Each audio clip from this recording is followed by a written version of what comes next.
खुद भी सक्रिय। हाथरस जनपद के सिकंदराबाद तहसील के गांव में एक दुखद और दर्दनाक घटना अपराह्न में घटित हुई।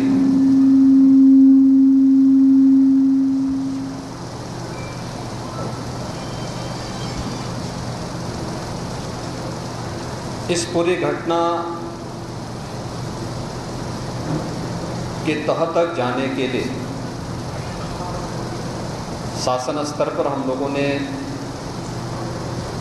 कल भी जो व्यवस्था बनाई थी, लेकिन प्रथम दृष्टया हम लोगों का यह था कि पहले राहत और बचाव के कार्य को आगे बढ़ाया जाए।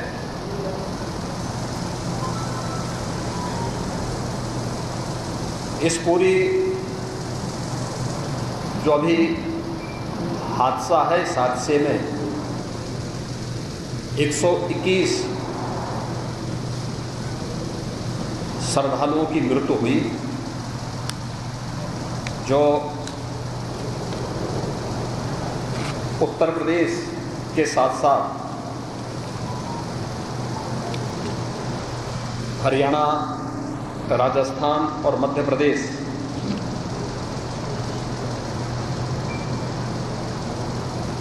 से भी जुड़े हुए थे।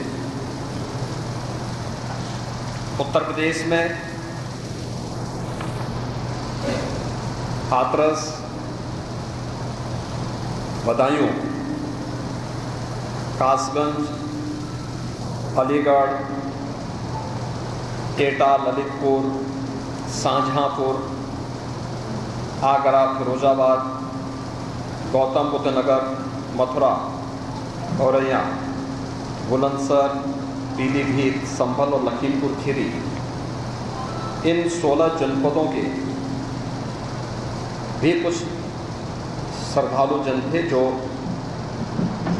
इस हादसे के शिकार हुए हैं।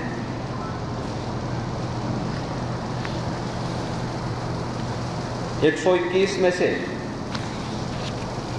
6 मृतक ऐसे थे जो अन्य राज्यों से थे, जिनमें ग्वालियर मध्य प्रदेश से एक थे, हरियाणा से 4 थे और राजस्थान से 1 थे।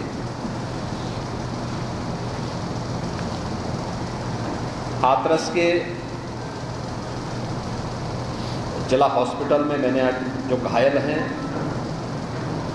31 ऐसे घायल हैं जो हाथरस, अलीगढ़, एटा और आगरा के हॉस्पिटल में जिनका उपचार चल रहा है, और उसमें लगभग सभी आउट ऑफ डेंजर हैं।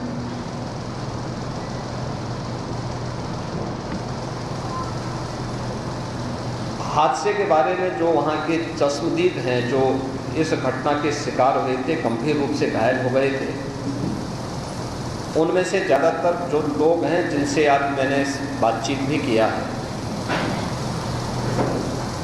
वे सभी इस बात को बोलते हैं कि हादसा कार्यक्रम के उपरांत जब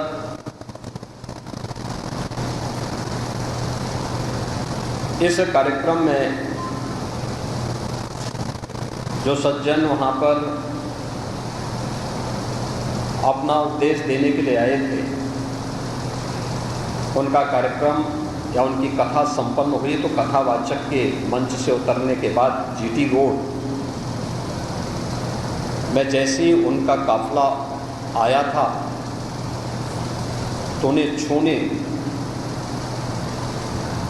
के लिए जब महिलाओं का एक दल उधर बढ़ा, तो उनके पीछे पीछे भीड़ गई, और इसी के बाद वे एक दूसरे के ऊपर चढ़ते गए। सेवादार भी लोगों को धक्का देते रहे, जिसके कारण दोनों ओर, जीटी रोड के दोनों ओर और जीटी रोड के अंदर भी ये सब हादसा वहाँ पर होता हुआ दिखाई दिया। इसका सबसे दुखद पहलू ये था कि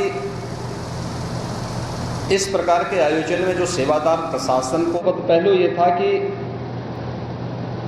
इस प्रकार के आयोजन में जो सेवादार प्रशासन को अंदर घुसने नहीं देते, दुर्घटना होने के तत्काल बाद या दुर्घटना के दौरान प्रारंभिक रूप में इन्होंने पहले वहां पर इस मामले को दबाने का प्रयास किया, लेकिन जब उन्हें प्रशासन ने हॉस्पिटल ले जाने की कार्रवाई प्रारंभ की तो इनमें ज्यादातर सेवादार वहां से भाग गए। इस पूरी घटनाक्रम के लिए हम लोगों ने एडीजी आगरा की अध्यक्षता में एक एसआईटी गठित की है, जिसने अपनी प्रारंभिक रिपोर्ट दी है और इस घटना की तह में जाने के लिए उनसे कहा गया है। बहुत सारे ऐसे पहलू हैं जिन पर जांच होनी बहुत आवश्यक है। अब तक प्रथम दृष्टया जो थी हमारी कार्रवाई ये थी कि राहत और बचाव के कार्य को आगे बढ़ाने के बाद आयोजकों को पूछताछ के लिए बुलाना, घटना के बारे में, हादसे के कारणों के बारे में उनसे भी पूछताछ करना और फिर घटना की लापरवाही और जिम्मेदारों की जवाबदेही भी इसके लिए तय करना, जिसके लिए पहले से ही एफआईआर यहां पे दर्ज हो चुकी है। इसके लिए कार्रवाई आगे बढ़ रही है। हम लोग इस बात को किसी भी प्रकार से डिनाई नहीं कर सकते कि इस प्रकार की घटना केवल एक हादसा नहीं होता है। अगर हादसा भी है तो उसके पीछे कौन जिम्मेदार है, और अगर वह घटना घटित हुई है तो इसके पीछे हादसा नहीं तो साजिश किसकी है, कौन इसके पीछे है। इन सभी पहलुओं को लेकर के राज्य सरकार ने तय किया है कि हम इसका एक जुडिशियल इंक्वायरी भी करवाएंगे और जुडिशियल इंक्वायरी हाईकोर्ट के एक रिटायर्ड जज की अध्यक्षता में होगी, जिसमें प्रशासन और पुलिस के भी रिटायर्ड सीनियर अधिकारियों को रख करके इस पूरी घटना की तह में जाकर के जो भी इसके लिए दोषी होगा उन्हें इसकी सजा देना और इस प्रकार की घटना की पुनरावृत्ति न हो, इनके बारे में एक सुझाव और एक एसओपी उनके माध्यम से बनाई जा सके, जिसे आगे इस प्रकार के किसी भी बड़े आयोजन में लागू किया जा सके। यह हम लोग सुनिश्चित करेंगे। और मैंने यहां पर भी हाथरस में भी और सिकंदराराव के घटनास्थल का मैंने दौरा किया, यद्यपि वहां काफी बारिश थी,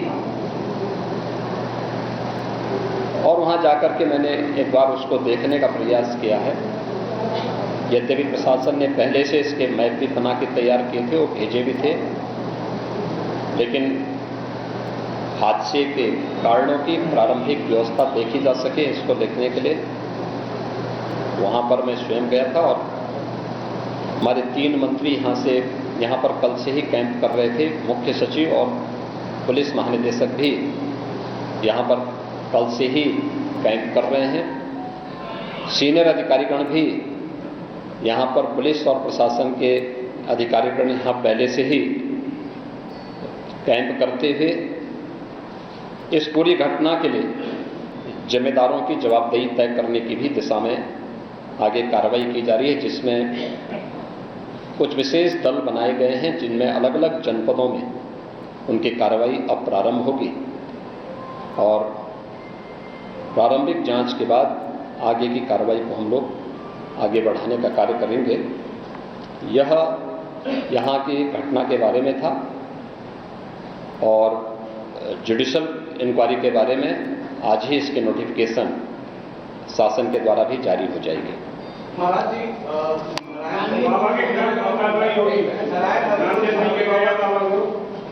नारायण हरि को खोले किया गया है। तस्वीरें हैं लेकिन अखिलेश यादव नाम सरकार पे ही आरोप लगा रहे हैं, हादसे की जिम्मेदारी गौरव लगा रहे हैं। देखिए, कुछ लोगों की एक प्रवृत्ति होती है कि इस प्रकार के दुखद और दर्दनाक घटनाओं में भी वे राजनीति ढूंढते हैं, और ऐसे लोगों की ये फितरत है कि चोरी भी और सीना चोरी भी। यह हर व्यक्ति जानता है कि सज्जन के फोटो किसके साथ में है, उनके राजनीतिक संबंध किनके साथ जुड़े हुए हैं। तो स्वाभाविक रूप से आप लोगों ने इस बात को देखा होगा कि पिछले दिनों रैलियों के दौरान इस प्रकार की भगदड़ कहां मचती थी और कौन इसके पीछे थे। और मुझे लगता है उसके तह में जाना आवश्यक है।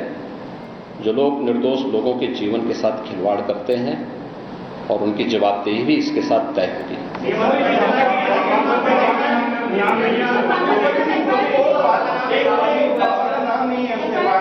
दूसरी चीज आपने कहा कि ऐसे आयोजनों में प्रशासन को घुसने की इजाजत नहीं होती है, तो ऐसा क्यों होता है कि क्या भविष्य में ऐसी चीजें ना हो? देखिए, प्रशासन प्रथम दृष्टया ये मान के चलता है कि धार्मिक आयोजन है, उनके सेवादार इस प्रकार के आयोजनों की जिम्मेदारी अंदर से स्वयं निभाएंगे। और बड़े बड़े आयोजन होते हैं, ऐसा नहीं कि ना होते हो। सावधानीवश वहां पर फोर्स प्रशासन तैनात करता है, लेकिन आउटर रिंग में उनकी फोर्स होती है। अंदर अगर आप देखेंगे तो उनके स्वयंसेवक के सेवादार ही इस पूरे व्यवस्था का संचालन करते हैं, उनकी देखभाल करते हैं। और जहां पे भीड़ अनुशासित होती है, धार्मिक और आध्यात्मिक श्रद्धा भाव के साथ लोग जहां आते हैं वहां पर भीड़ अनुशासित भी रहती है। लेकिन जब वही कार्यक्रम निहित स्वार्थी तत्वों के हाथों का खिलौना बन जाता है तो वह अनुशासनहीनता का नजारा वहां पर भी देखने को मिलता है। और इसका शिकार अंततः वह निर्दोष व्यक्ति होता है जो धार्मिक श्रद्धा के साथ उस आयोजन में भागीदार बनता है, क्योंकि उसको तो साजिश के बारे में पता नहीं होता है और वह अपनी उस श्रद्धा भाव के साथ आता है। लेकिन साजिश करने वाले लोग अपनी साजिश करके फिर वहां से चुपचाप खिसकने का प्रयास भी करते हैं। होना ये चाहिए था कि अगर हादसा था तो सेवादारों को वहां पर इस पूरी घटना को पहले तो अपनी व्यवस्था को सुदृढ़ करना चाहिए था, और अगर सुदृढ़ नहीं कर पा रहे थे तो प्रशासन का सपोर्ट लेकर के हादसे के शिकार लोगों को हॉस्पिटल पहुंचाने की व्यवस्था करनी चाहिए थी, उपचार की व्यवस्था करनी चाहिए थी।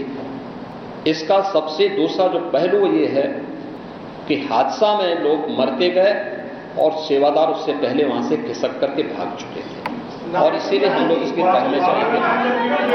और मैं इस बात के लिए आपको इस बात के लिए मैं कह रहा हूं ना कि मैंने इसीलिए जुडिशियल कमीशन के बारे में राज्य सरकार ने इसको तय किया है। हम इसके तहत निष्कर्ष पर आएंगे और इस प्रकार के बड़े बड़े आयोजन हम लोग करते रहे हैं, लेकिन कहीं भी कोई इस प्रकार की चीजें नहीं आई है। और मुझे लगता है हम लोगों ने इस प्रकार के बड़े बड़े आयोजन हमेशा किए हैं, कुंभ जैसे बड़े आयोजन किए हैं, बड़े बड़े कार्यक्रम होते रहे हैं। लेकिन इसीलिए मैंने कहा कि इसकी तह में जाना आवश्यक है कि आखिर इसके पीछे कौन लोग इसके लिए जिम्मेदार हैं। दूसरा, राज्य सरकार ने और केंद्र सरकार ने, देखिए कि FIR एप्लीकेशन परमिशन के लिए जिन लोगों ने दी थी, प्रथम दृष्टया पहले FIR उनके खिलाफ होती है और इसके बाद फिर उसका दायरा बढ़ता है। ये सभी अन्य लोगों के दायरे में आएंगे, जो भी इसके लिए जिम्मेदार होंगे वो इसमें आएंगे। केंद्र और राज्य सरकार ने आर्थिक सहायता की भी घोषणा की है। जो निर्दोष लोग इस पूरी हादसे के शिकार हुए हैं उनके जो नाबालिग बच्चे हैं, जो स्कूल में पढ़ने वाले बच्चे हैं, उनको हम उत्तर प्रदेश मुख्यमंत्री बाल सेवा योजना के अंतर्गत उन बच्चों की पढ़ाई की व्यवस्था हम लोग राज्य सरकार से करवाएंगे। उन्हें जिस भी स्कूल में पढ़ रहे होंगे, जिन भी संस्थाओं में पढ़ रहे होंगे, या उनके स्कॉलरशिप आदि की व्यवस्था के लिए भी राज्य सरकार ने तय किया है। और प्रत्येक मृतक के परिवारजन को भी केंद्र और राज्य सरकार मिलकर के 4 लाख रुपए की सहायता और गंभीर रूप से घायल व्यक्ति को 1 लाख रुपए की सहायता दे रही है। धन्यवाद।